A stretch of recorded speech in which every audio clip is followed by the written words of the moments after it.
Isabella! You ruined my flowers! But you have your own garden at your house, Abuela. So now you're rude and reckless. What are your parents teaching you? I hated it whenever my papa's mother, Abuela Rose, visited. She was always so controlling and spoiled all my fun. Isabella, come on, it's story time. That was my little brother, Juan, and we were from a small village in Mexico. Our parents were both awesome archaeologists. Juan and I practically grew up on their stories, and that's how I fell in love with adventure. Don't forget to like and subscribe. The Spanish conquistadors wanted the mirror of Tezcatlipoca from the ancient Aztec people. But the Aztecs hid it because it was too dangerous in the hands of humans. Why? It can cross realms. If it falls into the wrong hands, it can be misused. I'm scared. I'll find the mirror and protect you. What if monsters crawl out and grab you? Sometimes, they even took us along on their adventures. Juan was the scaredy cat, always hiding behind his books, while I was the fearless, adventurous one, like my parents. Actually, scratch that. I was even worse. A reckless daredevil, jumping headfirst into every situation without ever thinking twice. Berries! That's a pokeberry. It's poisonous. Oops, I already swallowed. My parents weren't so thrilled about my recklessness, and they always made sure to tell me. Isabella, you need to be more responsible and careful. You almost got hurt.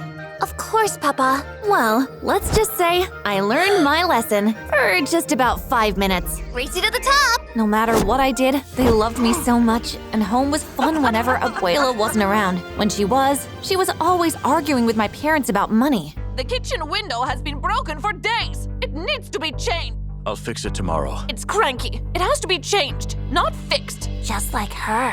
Things are tight.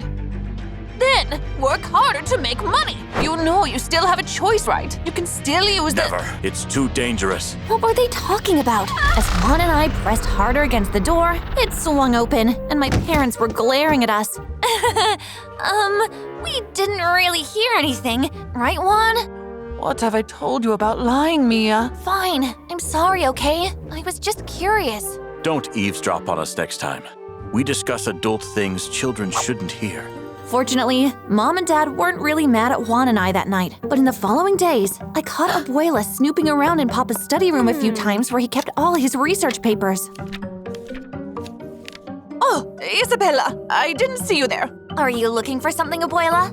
Just my glasses. Oops, look at the silly thing.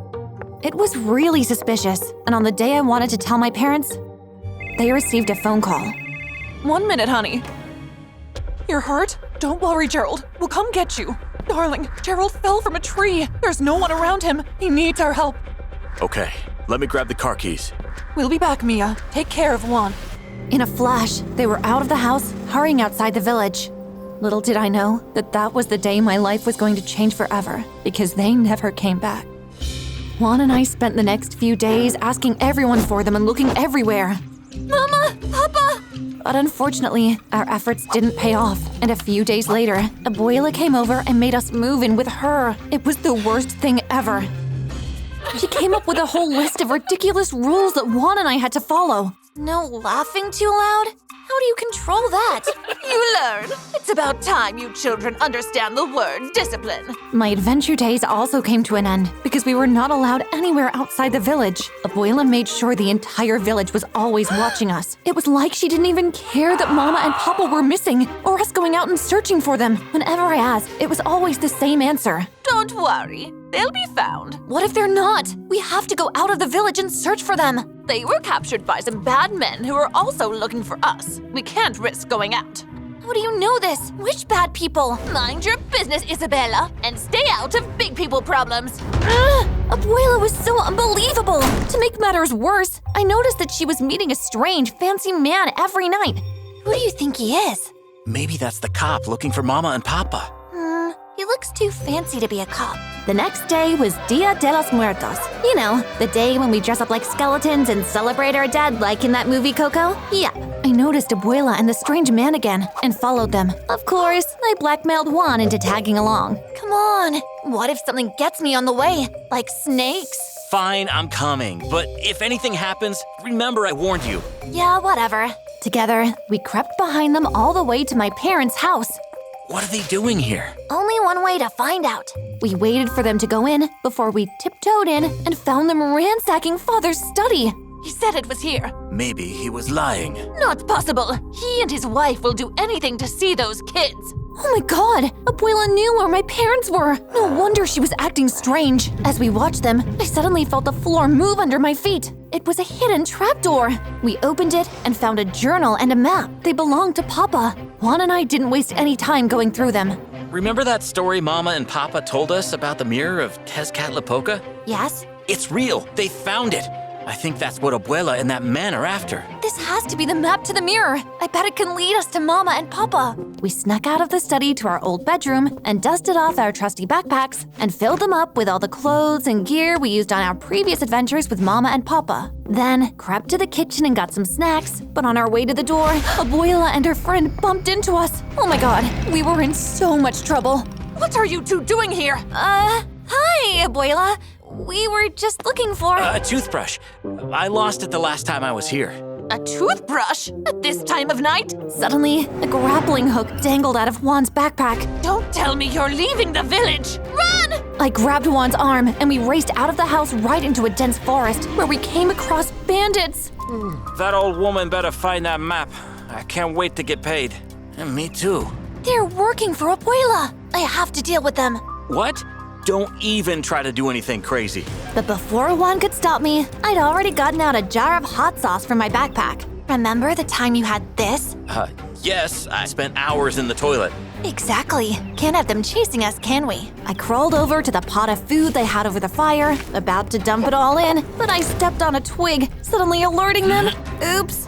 Who are you? Come on, think fast, Isabella. I suddenly came up with an idea. How fair, you friends. I'm a lonely entertainer just traveling the forest. I peeped at Juan, and he looked embarrassed, but I didn't care. Do you think we're joking around? Of course not. How about I take those frowns off your faces with my dance? My dance moves were so funny that Juan let out a chuckle, and they saw him immediately. That's, my singer. He sings and I dance. Matter of fact, Juan was a terrible singer. One kiss is all it takes. When I noticed that the bandits were distracted, I revealed my hot sauce jar and spilled it at their faces. It was funny watching them crash into each other. Come on, let's leave before they come after us. Juan and I ran until we reached a stream. That was fun. Fun? It was dangerous. Sometimes I wish you thought things through before doing them. Scaredy cat. Come on, let's change out of these.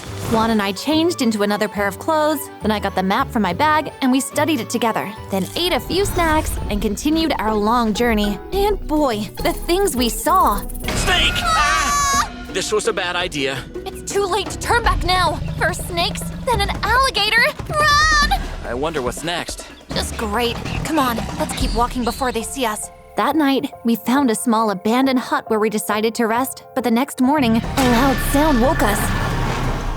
This trip couldn't get any crazier. Oh no, what are we gonna do? Shoo, Jaguar! Go away! I don't think that's going to work. Great, I couldn't see this ending well at all for either of us. But suddenly, this strong, handsome boy jumped out in front of us and jumped on the jaguar's back like a knight and gave it a shot of something that made it slump. It's not dead, right? No, just gave it a shot of tranquilizer. Are you two all right? Sure. Thanks, man. What about you, Isabella?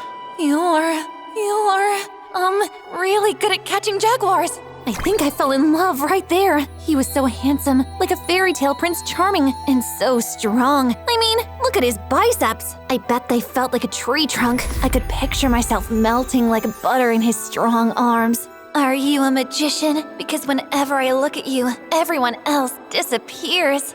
I'm going to puke. I ignored Juan and clung onto the guy like he was already my man. So, what's your name? Diego, are you guys all right? Your parents sent me. What do you mean?